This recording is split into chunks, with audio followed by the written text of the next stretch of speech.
I'm listening to a TED Talk from a mother of one of the shooters at Columbine, and she's going over just some of the different concepts and ideas and questions that she has to confront and face of, did she fail as a mother? Did she, fail to let her son know that he was loved? And it's because she has to deal with the fact that her son killed himself and committed mass murder on top of that. And I am reflecting on my own life, my own history, going through high school. My first 2 years of high school was year-round education, which meant 3 months in class, 1 month off, and that is because of all the school was overcrowded at that moment. And those months off, I was very lonely. I was very isolated. The people I knew, the few people I knew, weren't on the same schedule as myself.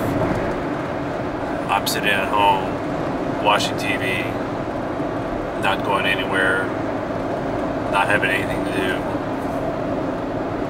I'm reading books, but there's only so much I can read. I'm playing video games, but there's only so much I can play. My parents would call and check on me, but I felt alone. I felt very lonely, and likely I was getting depressed at that time. And I was looking forward to going back to school, even though school was annoying and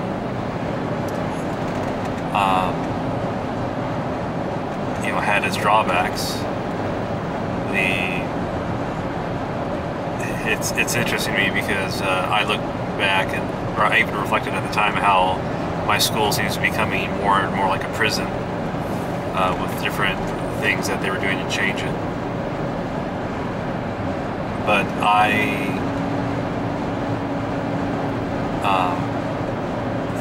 it's despite all that, I like being in the classroom, like being around people. And so I wonder, what is it about me? What is it about my upbringing, my parents, what they did, that I didn't find myself in the path towards self-destruction and destruction of others? There's things that just so similar to what those guys were doing at Columbine. They're a few years younger than me, so they had access to video games that were more realistic, more violent. Supposedly, they were using those games to prepare and train themselves for fighting, for getting into gun combat. And which it's stupid because when you are in a real situation, holding a gun, firing a gun, it's different from what you see on TV, what is portrayed in a video game. Yes, you can sort of prepare yourself in some ways or train yourself, but it's not reality. It's not the same feeling you're going to get actually shooting the gun, actually seeing somebody shot, bleeding, dying in front of you. At that point in my life, I'd gone hunting and had shot, killed animals, and skinned a rabbit even.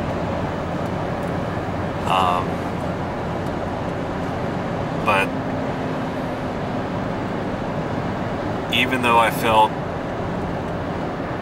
isolated, alienated, alone, lonely, probably depressed, I didn't, and I felt, hopeless. That, what is wrong with me? Why can't I make things different? And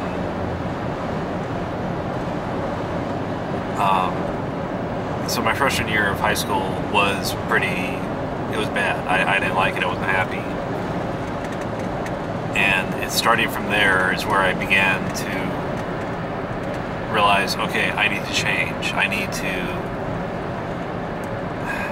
not just have the TV on all the time and expect that to have the answers, because television, in the mid 90s, early 90s, and even what I was watching, because I wasn't watching the dramas, I wasn't watching the soap operas, the shows or the movies where two people are talking and able to interact and just ask each other questions and carry on conversations. That wasn't my interest, or had been my interest. So writing had been a hobby of mine,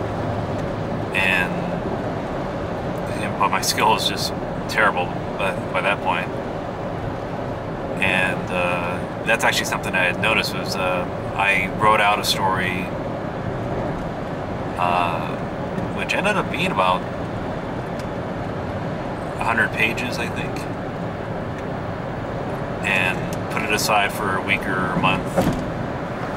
Went back, reread it, and I realized, oh, this is terrible, and took out about 20 pages. But added in descriptions, dialogue. I realized, like, well, this is just exposition. This is just me writing and expressing something. There needs to be something more. So I added in scenes, added in, character development. What are people doing? How are they interacting with each other? And I kept, I did like 5 edits, and each edit, I added in about 10 pages, I noticed. So by the time I finished, it was like 160 pages. By the final edit the final time I had edited or reread and edited.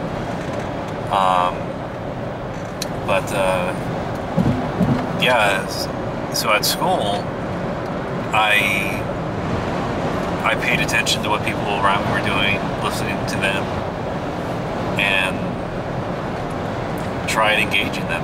Started talking to people. Unfortunately, I was kind of interacting with probably not the best people in some cases, or the class clown, or it's like some of the people I talked to. The troublemakers, let them copy off me, that sort of thing. But I started talking to people.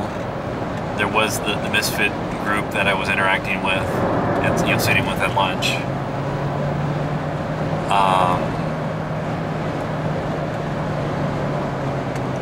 Eventually, I kind of moved up, so to speak, to a more popular crowd, or a crowd I thought was popular.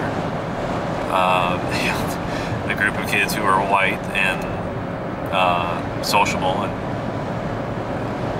but who talked about things, who were interested in arts, which wasn't my strong area, but it was something that was interesting to me.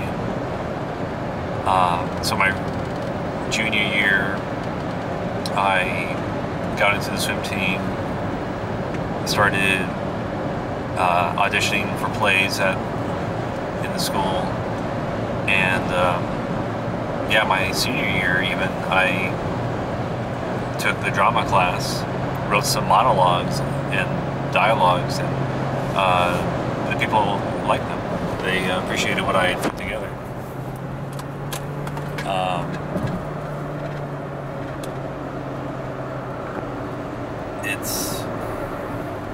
So I did develop some character. I did develop, relationships and friendships, but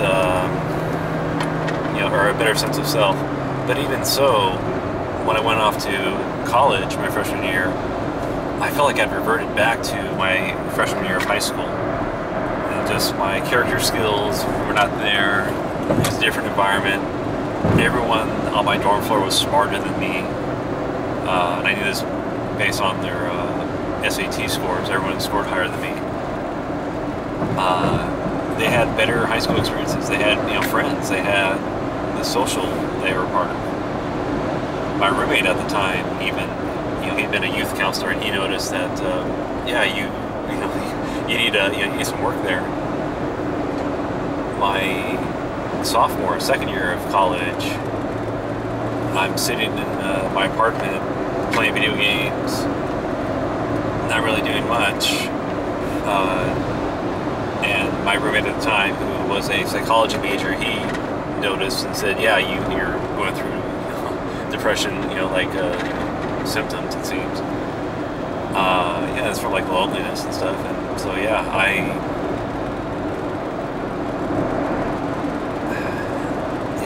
these issues, I see them, but I recognize this is not right. This is not a path I want to be on. I need to change. I need to improve. And I still struggle and work on that. So I guess it's still a path I'm on. Each year I seem to discover some new tool or whatever to help me, some new insight. And at the same time, I don't let what I feel are these negatives hold me back or keep me back.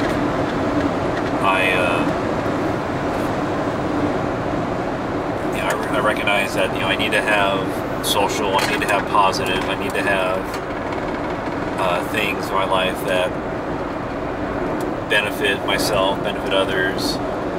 I need to work towards goals.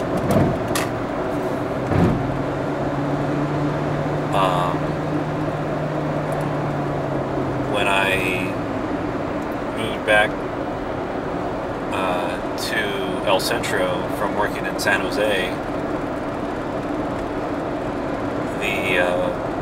it was amazing because Facebook had helped me develop a social network, develop, just people I can interact with.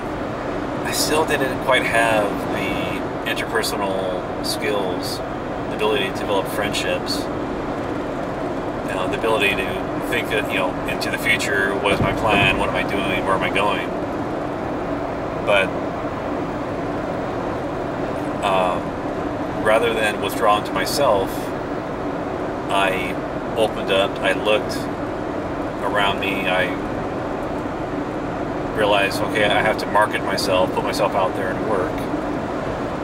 Even if I'm not getting paid for it, just prove and show that, hey, I can work, I can do something. And that is part of what got me on the path towards filming the different government events and public functions going around in Imperial County. So,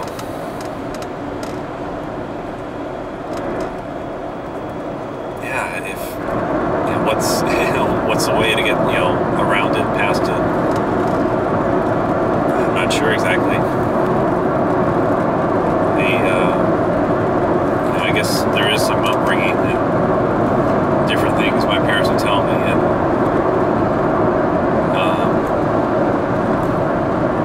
I know that, for suicide, my parents would not be happy. That, it'd be disappointing to them.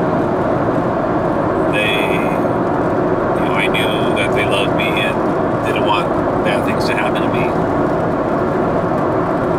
So, that's part of what would have kept a lot of bad things on my mind and me from acting on them.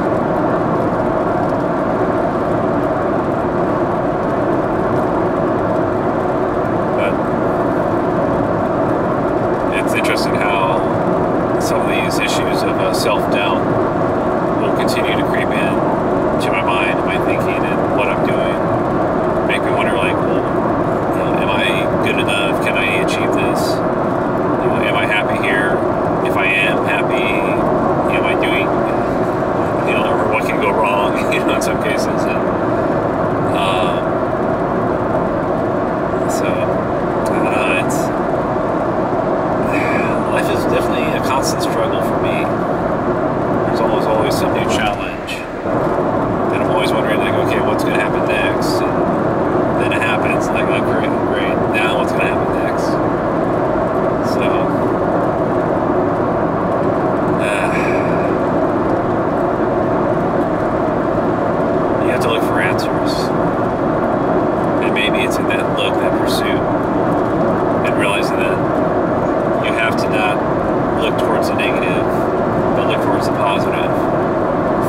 of the positive. I think would be a positive outcome.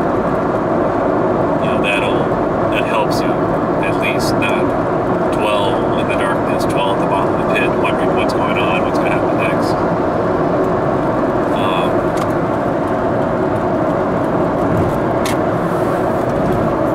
Maybe that's what writing kind of helped me do.